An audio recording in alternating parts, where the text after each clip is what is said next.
KC101, I'm Adam. We're here talking to Zara Larsson. What is going on? Hey, what's up? How are you? We were just talking off the air about how you come from Sweden, and there's a ton of snow on the ground all over the place, and nobody here in Connecticut has school today, even though there's half an inch of snow on the ground, and nobody has school. In Sweden, I mean, how much do you have to get for them to cancel school? They never cancel school. Never. So even if you get like 3 feet of snow, they don't even cancel. I never heard of it. That's crazy to me.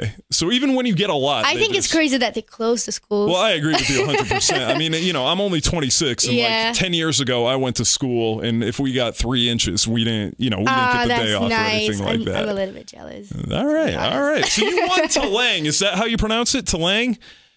What? Oh, you mean the show? Yeah, the show. Is that all right? So you won Talang, the Swedish version of America's Got Talent, when you were only 11. Now, here in America, all of the contestants are usually a lot older that end up winning the show. What was it like for you to win the show when you were 11?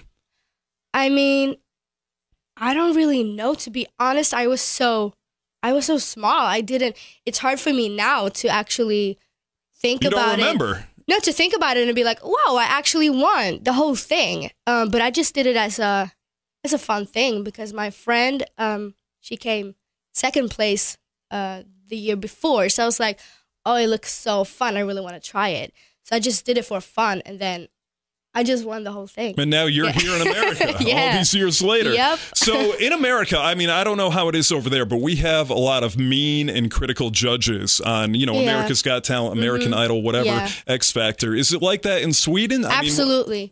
I mean, there's some characters that they're just mean because they make good TV. They've got to do it for the TV. Yeah, exactly. But I mean, I think they were kind of nice to me because they saw how young I was. And I guess they liked me. So that definitely played an advantage to you in the competition. Maybe, yeah. Absolutely. To be honest, Very cool. And you ended up winning that show by singing My Heart Will Go On, correct? Mm-hmm. So Celine Dion, would you say that, your music and what you're doing now is because you were inspired at some point by Celine Dion?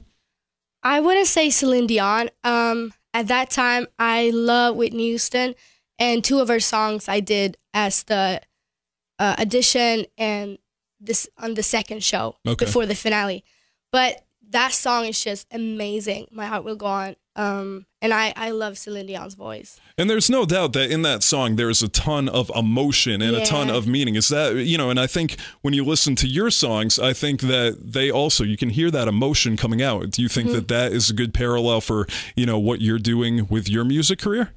I mean, definitely. It's all about emotions and to give the listeners or the audience something to feel. But when I was 10, I guess I didn't know much about like love or losing someone that you love. But as I grow older, not like the final scene of Titanic. No, I know exactly. But as I grow older, you learn a couple of things. But it's still a beautiful song, no matter what age you are. Absolutely. So, yeah. Very cool. So tell me a little bit about your album One. I know that it is your first full-length album that's gone out. I mean, tell me a little bit. I mean, did you write the songs yourself? Who did you work with? I mean, unfortunately, I didn't, but I worked a lot with the people that wrote it. So the writers are very, I worked a lot with the writers because they're like in the I'm signed to 10.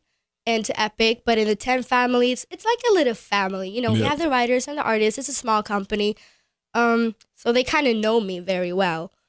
And the songs are just like, even if you can't relate personally to, there's a song called She's Not Me, which basically is about my boyfriend who's leaving me for another girl. And I've never experienced that personally, but I can still really relate to it somehow and to feel the pain when I'm singing it. Well, I mean, that's the thing. Any girl or any guy, for that matter, in a relationship, that out of everything that could go wrong, that is like your worst nightmare is having, having your boyfriend or girlfriend leave for somebody completely different, and then you're going on Twitter, you're going on Facebook, and you're seeing that and the other girl. And you have experienced it somehow anyway.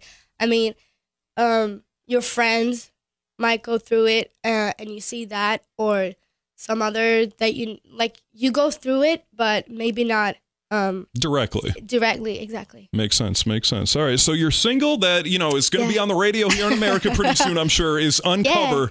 Tell me a little bit about, Uncover and that song and that performance, because definitely a very emotional song, kind of like a, a power anthem a little bit. Yeah, I mean, it became such a huge hit in Sweden. We recorded kind of a very simple video to the song. While I'm in the studio just singing, someone's playing piano in the background, and we uploaded it to YouTube, and I was like, maybe I get 20,000 hits, And now what are you at, like 1.2 million or something? No, it's like 10 million. Okay, all right. So times what I said. Yeah, it's like 10, 12 millions, which is crazy.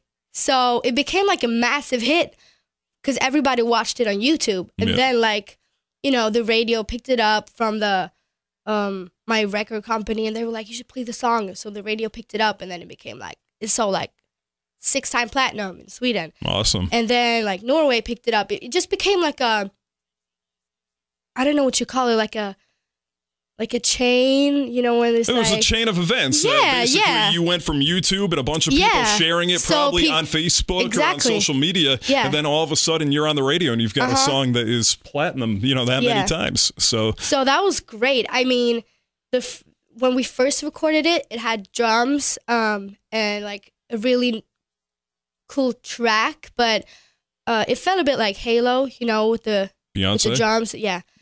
But then it was like, you know what, maybe we should take the drums away and just make it super simple. So we did, because we were compromising, because I was like, I love this song. I really want the song on the album. Yeah. And my record company was like, maybe, I don't know. But then we compromised, and it went really, really well. Awesome. Yeah. Absolutely. So you went on tour with Cher Lloyd in 2013. I mean, what is your dream? Who is your dream person to go on tour with or to collaborate with? Beyonce? So hopefully in a couple of years, we're seeing you on tour opening up for Beyonce. Oh, yeah. I would love to. All right. So you caused a little bit of controversy, and I'm not going to lie, I couldn't wait to ask you this. You caused a little bit of controversy last week on Instagram by taking a condom. Yes. I mean, I can't even put that any other way. And rolling it up your leg. Yes. And basically telling all men out there that, hey, you can never be too big to wear this. Exactly. So tell me a little bit. I mean, what prompted you to do that? I don't know. I was just home alone, and I was really bored. And I saw this bag of condoms in my sister's drawer.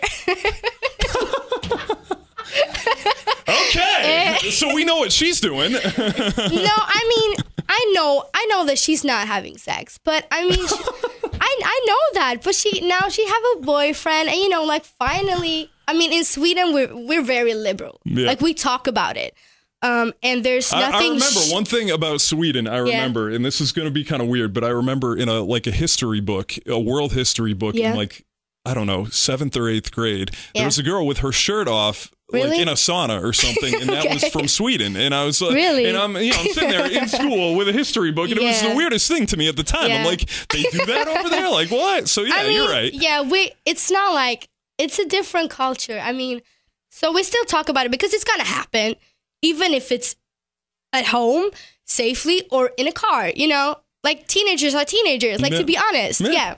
So we have everyone's having kind of an open relationship. So she have a boyfriend, and I just saw this bag, and I was like, I want to try it. Because I've seen someone doing it on Tumblr, putting condoms on their heads and stuff like that. So I just rolled it up on the foot, and I just thought, wow, this is really stretchy. You can really stretch this thing. So it went up all the way to my knee, and then I thought, oh my gosh, all the boys start talking about, oh, can't wear a condom. You are lying. Because, I mean, that's the one thing I thought about. See, I'll tell you what I did in high school. Yeah. We used to put water in them and see what we could, how much water we could fit in before they blew up all over the place. Probably a lot. But never on my leg or anything like that. No, but people even asked me, is it really true the guys tell others that, oh, you know what, I can't wear a condom? And I've heard that so many times. It's actually true. People do that. And it's so embarrassing because obviously it's not true.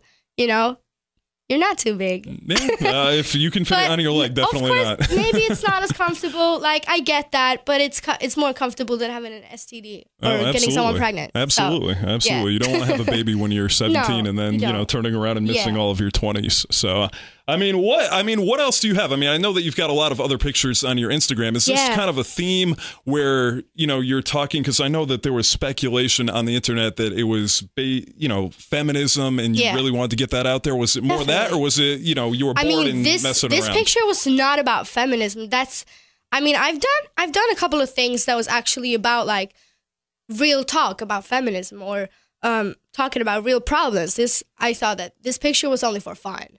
But definitely, of course, I'm a feminist. But this picture was only like, I thought it was super fun. And then people were like calling me a genius, which I don't think I'm a genius for that picture, but it was really great fun, Well, I'm not going to lie. When I saw it, I was going through your Instagram last night, and that was before I even read any of the articles. I'm like, whoa, what is that?